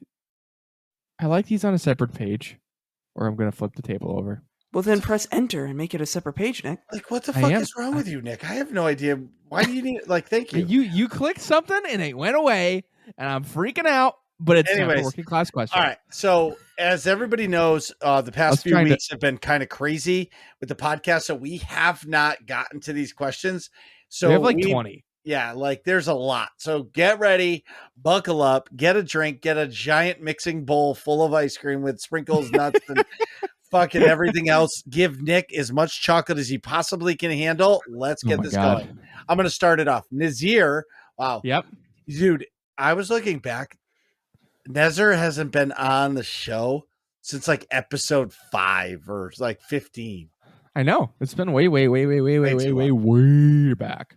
Yeah. So what is the next piece of Star Trek tech that will come to reality?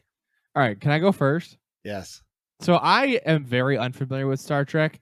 So I don't know a lot of their technology besides beam me up, Scotty. So I'm going to say that. I'm going to say teleportation.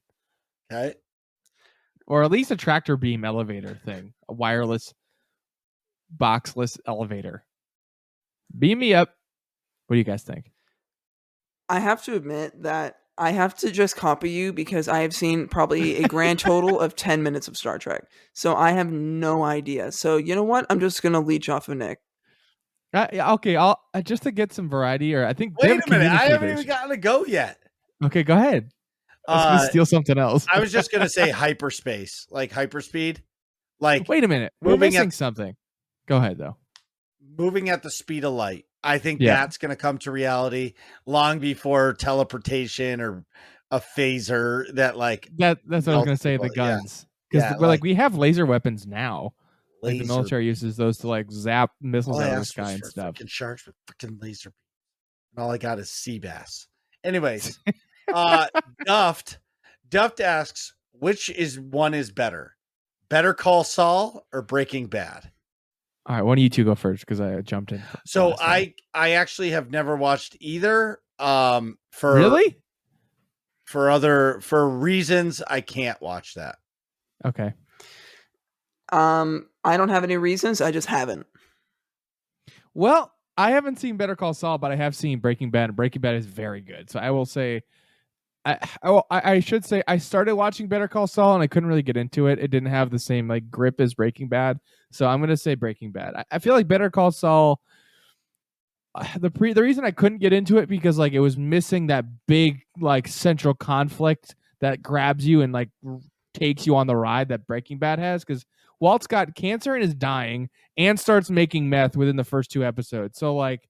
That right away is like, bam, we're sprinting through this story. Like crazy stuff's happening. Let's go. Whereas Better Call Saul is like, I'm a lawyer in this universe that you really like, but like I'm doing lawyer things. And it's like, I don't care. You know, it's hard to get into for me. And like people who love Better Call Saul are like, that's not what the show's about.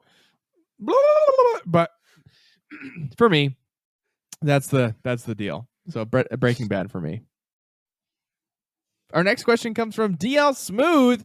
Good old Dark Light Wolf. Was Working Class Nerds the original name of the podcast? Yes, actually. I don't think we had. Did we have any other title ideas? We toyed around with blue collar something, but like I think we thought of Working Class Nerds pretty quickly. No, there was never another name. That was just it. It was pretty much like. Well, we're talking. The concept is we're regular dudes talking about nerdy stuff. I'm like, okay, we're just working class nerds. I'm like, that's the good name of the show. And I think we tried to think of a better name for like some period of time, but just kept coming back to working class nerds because that was the original thing we thought of, and it's stuck. And I think it's great. There is no other name. There is only working class nerds. Yeah, it's the only one. So KP Dizzle asks, in all seriousness, if you could choose one fictional world to live in and you forgot about all others, what world would you want to live in? I feel like every working class questions we've answered this. I don't know if it's KP trolling us and I forget who asks it every time. No, but, it's different every time. Are you guys good? Either of you? I mean, I can speed run this. There are so many good ones, I have to admit. I would pick Star Wars if I could choose where I end up. If I like pressed a button and it spawned me in the Star Wars universe, but it was random what I had as a job or what I was, because you don't know what you're going to be. You could be a Jedi absolutely kicking butt on the battlefield, or you could be a janitor for Jabba the Hutt's palace. It doesn't really matter. Either way, I would want to pick what I can do. But that Rhaegar pit's got to smell bad. Exactly. I think about this a lot, and I would say the Mass Effect universe. Because even as a regular, you got to figure, even as a regular person in Mass Effect, it's still pretty cool. Yeah, because if like I've said this before, if I was in the Star Wars universe, I'd just be a Twi'lek dancer. That's just yep.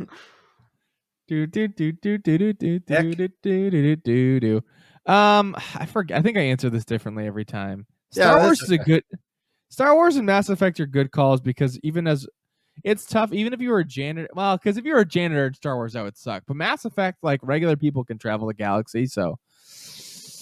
Or like if you look at Rey in the sequel trilogy, like you can be one of those folks just like scrapping for nothing. And yeah, that but sucks like too. You know, what if I was like Tali's underwear in Mass Effect? That'd be a good universe to live in. It's all about the masked booty. I don't know. I think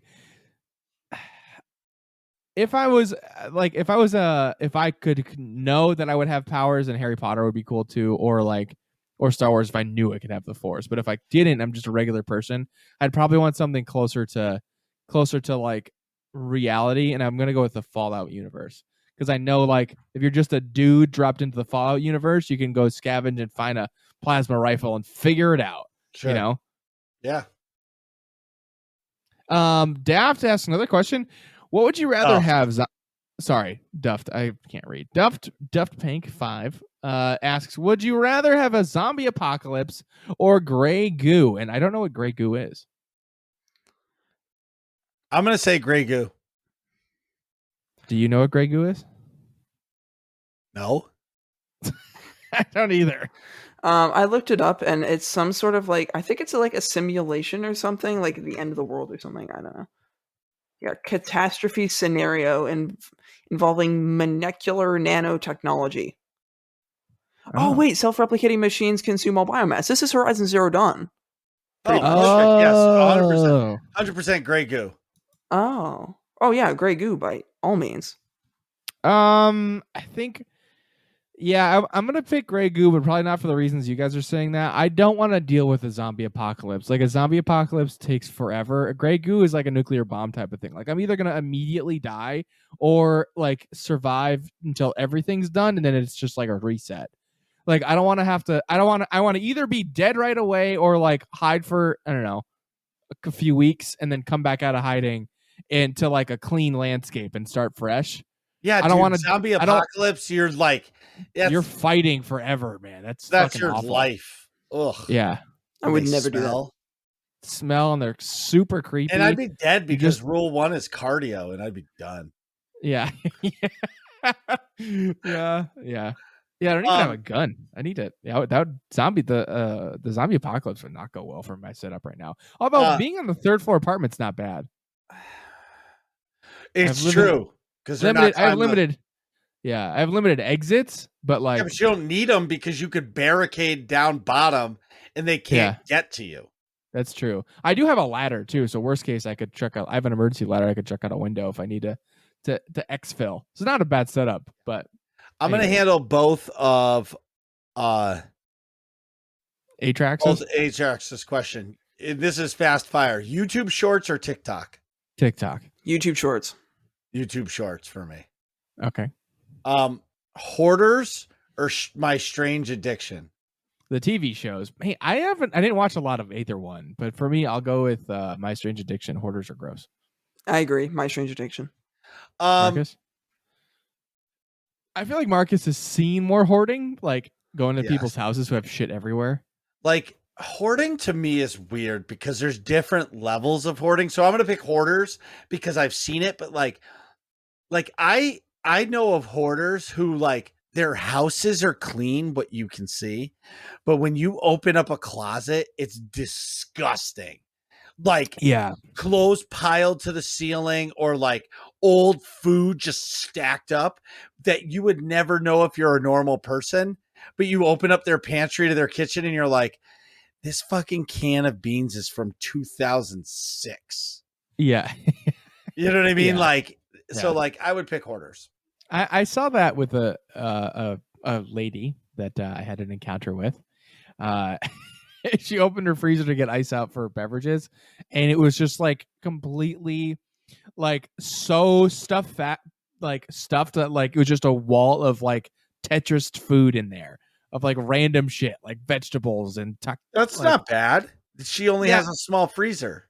No, but like, did we lose Emrys?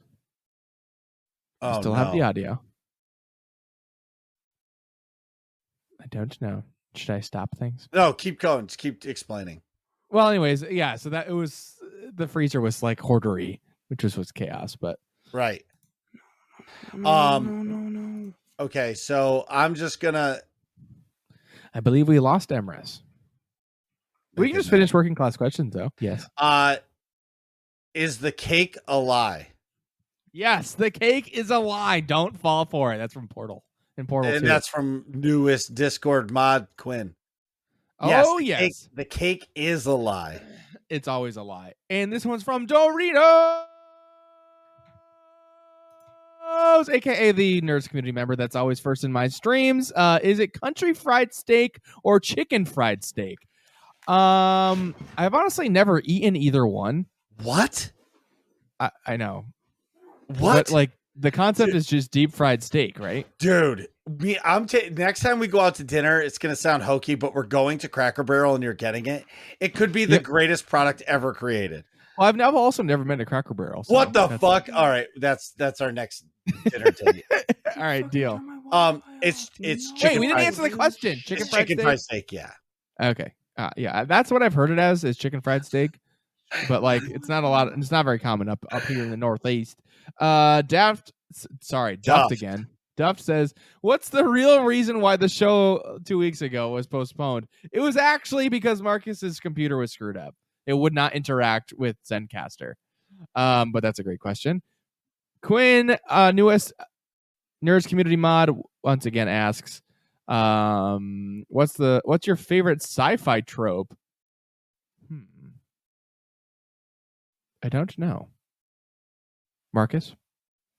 Sci-fi trope? What the fuck does that even mean? Emrys is saying, guys, my internet blew out. Yeah, no problem. I don't know any tropes. Sci-fi tropes. 21 popular science fiction tropes for writers: space travel issues, time travel issues, alternate universes. Everything is a simulation. Bad robots, bad aliens. Aliens are humans. Pure energy life forms. Oh, so it's basically tropes are like the plot. Themes. Yeah, the themes, the plots. So, what's the question? What's your favorite sci-fi trope? I would say, what's my favorite? Let me look at this list, I guess. I kind of like the everything is a simulation. Like, I really like the concept of the Matrix. Yeah. So that is cool. Or it's like an interest. I mean, sometimes it's lazy writing when it's like everything was a dream or like everything was a simulation. But they did that in Rick and Morty, where they started an episode and it's like Morty's having a whole life with like a family and like falls in love and like his kids are saying bye to him in the hospital bed and he's dead. and then like he dies and wakes up and he's in an arcade game called Roy. It's like, what the? And he's like, why did you? And he lived a whole life, and Morty's freaking out like, oh my god, I just lived 95 years. Yeah. And now no time has passed. Like he's like, and Rick's berating him like, that weird midlife crisis section was odd choice, but right. And really 5 minutes have gone by. So that I think time dilation type stuff is interesting, but sure. Sci-fi tropes. Atrax asked the same thing, I think. What's your favorite sci-fi trope? Or we copy and pasted in the wrong spot. Probably which is that. Probably. No, he said, what is your favorite kind of tree? I think I know what he's getting at. My favorite kind of tree is the cannabis tree. Mine is the walnut tree. Because I love walnut wood. Okay. Fair enough. I don't know if I know what walnut looks like. It's like kind of dark, kind of not, right? All right. Sophie asks, would you rather see a remake of Demolition Man or Pretty Woman? Yes, I purposefully chose wildly different genres. I'll go first. I loved Demolition Man as a kid. Loved it. It was Wesley Snipes, and Stallone. And it was like set in the future and like everything is like but like everything, the premise of the show was it's like there's like a perfect world, like utopia everywhere. Everybody's happy, everybody's perfect. And then Wesley Snipes is a bad guy and he gets out of jail or he breaks out of jail and he fucks everything up. Okay. Like the movie was awesome. So I would say definitely Demolition Man because honestly, I don't believe in the Pretty Woman premise. No, me neither. Like, I don't do that. Hooker meets millionaire and like all of a sudden is like housewife. Yeah. I don't think that happens. Well, you'd like to believe it does, but it's not. Yeah, unfortunately. I would say Demolition Man as well because that actually looks interesting. That's a sci-fi like something I could see being cool. Stask asks, which big tech company will be responsible for AI becoming self-aware? Skynet. Google? Well, Skynet's not a thing. Which real big tech company? Actually, I don't believe it's actually any that you would think of. I think it's a Japanese company right now because there's right now 4 artificial intelligences that that they put in robots that just killed like 13 people for real. And they tried so they tried to in Japan? Yeah. And it's ridiculous. Like there's some shit going on. Like people should be afraid of AI. Elon Musk said it perfect. You don't need to worry about nukes killing all of us. It's going to be the AI.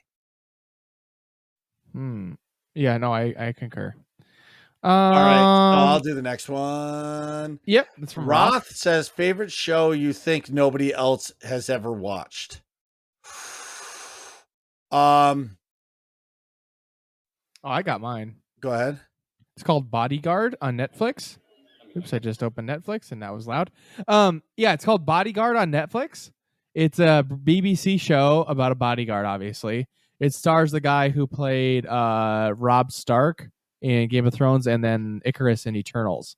It's really, really good. I would say if you're questioning whether or not you're going to like it, watch the first 20 minutes. The opening scene it will hook you similarly to how The Boys did. Totally different genre, but mine is good. Mobile Suit. Mine is Gundam. Mobile Suit Gundam. Ooh, cool. Great call. Anime. Yeah.